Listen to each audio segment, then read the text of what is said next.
Bonjour à tous.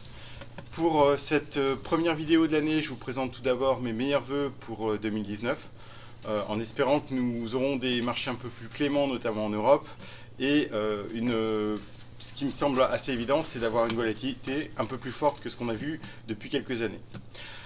Donc si on commence le Outlook 2019, c'est une fin d'année assez chahutée, c'est le moins qu'on puisse dire sur le S&P 500, puisque l'indice phare des valeurs américaines a perdu 9% sur le mois de décembre 2018, ce qui est la pire performance depuis 1931. Donc on verra notamment quelques statistiques sur le sujet dans quelques instants.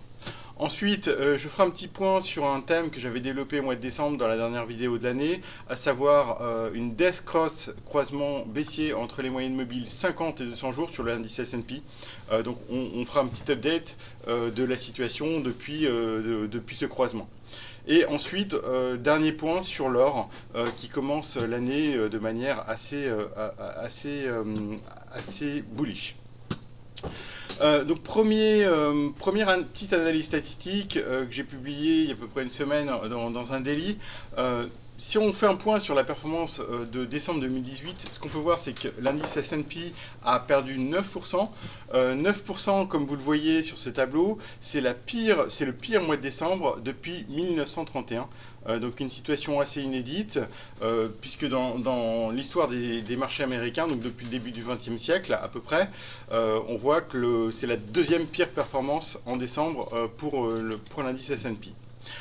Donc la question que je me suis posée, c'est qu'est-ce qui se passe en général suite à une forte baisse de ce type-là du marché américain? Est-ce qu'on a un rebond derrière ou est-ce qu'au contraire c'est plutôt un signal de décrochage du marché avec poursuite de la correction? Donc là vous avez la performance du S&P un mois après décembre, donc à fin janvier, et sur le premier trimestre et fin du premier semestre. Donc ce qui est assez intéressant, c'est qu'on voit qu'à l'exception de 1930, le S&P était à peu près flat sur la fin janvier. Donc on voit qu'on a un marché assez mitigé, qui reste mitigé suite à une grosse baisse du S&P en décembre.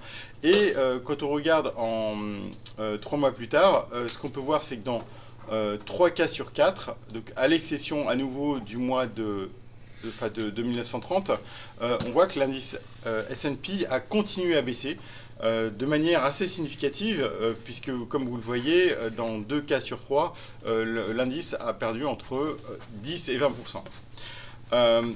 Donc, conclusion de cette analyse, c'est pas parce qu'on a une forte correction du S&P, un S&P qui a commencé l'année de manière survendue et qui commence à rebondir, que forcément on s'oriente vers une reprise significative des marchés à horizon fin du premier trimestre 2019. Donc maintenant, si on fait un petit point sur le signal baissier, donc le signal baissier croisement entre les moyennes mobiles 50 et 200 jours, donc là je vous renvoie à mon dernier mail, à ma dernière vidéo du mois de décembre. Ce que je vous avais dit à l'époque, c'est que très souvent, après un death cross, de croisement baissier, la moyenne mobile 50 qui passe sous la moyenne mobile 200, on a une poursuite à court terme de la correction et puis ensuite l'amorce d'un rebond technique qui peut être assez violent. Et je pense que c'est exactement ce qu'on est en train de voir à l'heure actuelle. Donc, pour moi, la surprise, c'était vraiment l'accélération baissière qu'on a connue fin décembre, ce qui était quelque chose de complètement atypique, notamment quand on a cassé la zone des 2600 points. Bon, pour moi, on est en train de corriger en fait cet excès, c'est-à-dire qu'on n'aurait pas dû avoir une baisse aussi violente du S&P en décembre, donc du coup, on a un processus de retour à la moyenne au sein d'une tendance baissière. Pour moi, c'est pas parce que l'indice S&P rebondit à l'heure actuelle. Ce rebond pourrait d'ailleurs se poursuivre. Je vous montrerai pourquoi dans le prochain graphique. Mais quoi qu'il en soit, on a eu ce croisement baissier qui est quand même plutôt une mauvaise nouvelle à moyen terme. On a eu un franchissement du support à 2600 points. Donc même si on réintègre ce support, pour moi, c'est quand même un signal de faiblesse du marché, tout ça. Et ce qu'on peut voir également, c'est la moyenne mobile des 100 jours qui commence à passer baissière. Donc même si effectivement on est dans une phase de reprise technique, ce qu'on peut voir, c'est que les indicateurs de moyen terme, les indicateurs de trend, sont en train de se retourner de manière significative pour la première fois depuis plusieurs années. Donc, petit aparté avant de vous parler de l'heure. Quand on regarde sur l'indice Eurostoxx 50, le croisement baissier entre les moyennes mobiles 50 et 200 jours, donc c'est quelque chose qui est arrivé au mois de fin février, début mars de l'année dernière. Ce qu'on peut voir, c'est qu'on a le cas que je vous mentionnais précédemment, c'est-à-dire une poursuite de la correction après le signal baissier, la death cross, et puis ce fameux rebond technique qu'on est probablement en train de mettre en place sur l'indice S&P.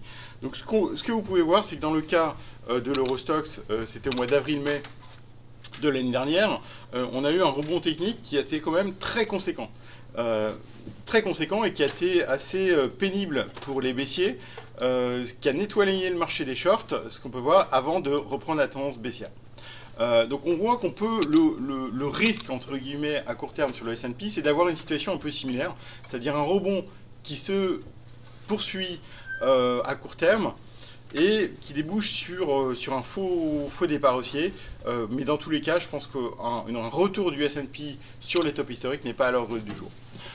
Dernier petit point donc, pour compléter un peu la vue S&P, si on regarde sur l'indice Eurostoxx, donc ce qu'on peut voir, c'est qu'on arrive proche des premières zones de la première zone de résistance assez significative sur l'indice Eurostoxx, c'est la zone des 3100. 3100, c'était le niveau de décrochage au mois de décembre du marché. Donc je pense qu'on a devant nous une période un petit peu de test de cette zone de résistance.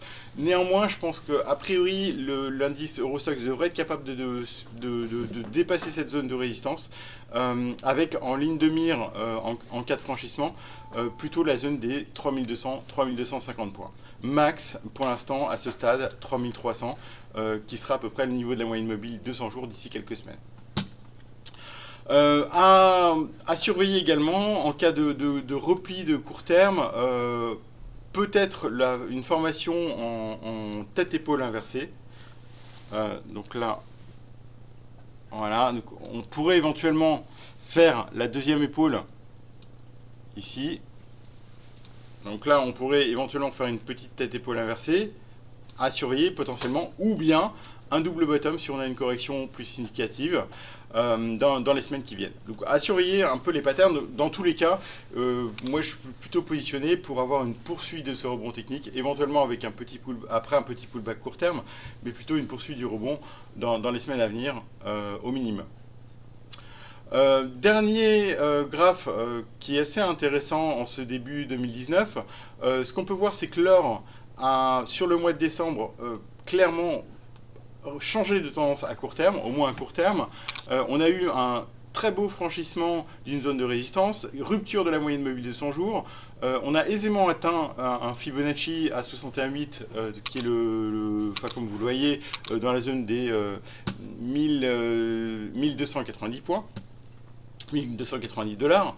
On a une configuration technique de manière très claire qui s'améliore sur l'or. Donc ce qui m'incite à penser que l'or est en train de faire une reprise technique qui n'est probablement pas terminée.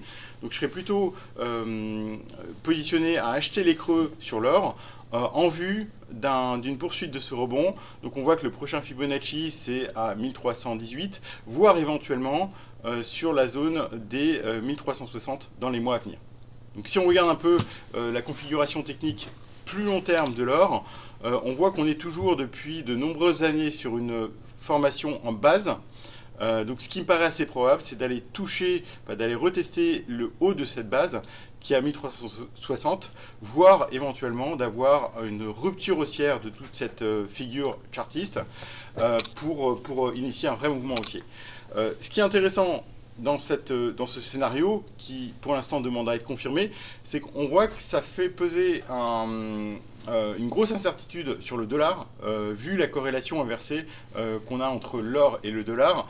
Donc généralement, une reprise technique de l'or est associée à une baisse du dollar. Donc on voit apparaître un risque pour 2019, clairement, à savoir un décrochage éventuel du dollar. Je vous souhaite une excellente fin de semaine et un très bon week-end.